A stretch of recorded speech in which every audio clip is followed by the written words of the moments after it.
প্রতিরোধের অন্যতম জায়গা ছিল এই ঢাকা 11 আসন। ফলে এই ঢাকা 11 আসন বাংলাদেশের তরুণ সমাজ এবং আমাদের রাজনীতির জন্য অত্যন্ত গুরুত্বপূর্ণ একটি জায়গা।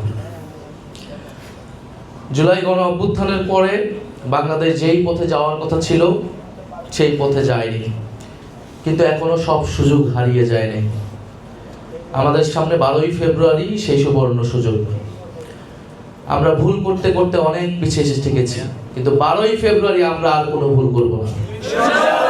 12ই ফেব্রুয়ারি আমাদের সেই চূড়ান্ত দিন, যেদিন আমরা আমাদের অসমাপ্ত কাজকে সমাপ্ত করব। আমরা বিজয় ছিনিয়ে নিয়ে ঘরে আসব এবং ইনশাআল্লাহ আমরা বাংলাদেশের যে ইনসাফের লড়াই শুরু করেছি সেটা 12ই ফেব্রুয়ারি আমরা চূড়ান্ত রায় পাবো। প্রিয় সহযোদ্ধাগণ,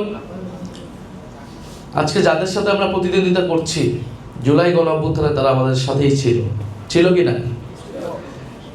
তারা ফ্যাসিবাদ বিরোধী আন্দোলনের অংশীদার, কিন্তু জুলাই গণ অভ্যুত্থান পরবর্তী সময়ে আমাদের পথ আলাদা হয়ে গিয়েছে। কারণ আমরা বলেছিলাম 5ই আগস্টের পরের বাংলাদেশ হবে নতুন বাংলাদেশ। এই বাংলাদেশের পথ আলাদা। আগে যেই রাজনীতি করুক না কেন তাকে জুলাইয়ের পথে হাঁটতে হবে, কিন্তু আমরা দুঃখজনকভাবেও আমরা দেখলাম তারা সেই পথে, নতুন বাংলাদেশের পথে, জুলাইয়ের পথে না হাঁটে, সংস্কারের পথে না হেঁটে তারা পুরনো পথে হাঁটা শুরু করলে। ফলে এই লড়াই, এই প্রতিদ্বন্দ্বিতা, এই বিভাজন অনিবার্য হয়ে গিয়েছিল। এই বিভাজন আমরা চাই না, এই বিভাজন তাদের তৈরি করা। তারা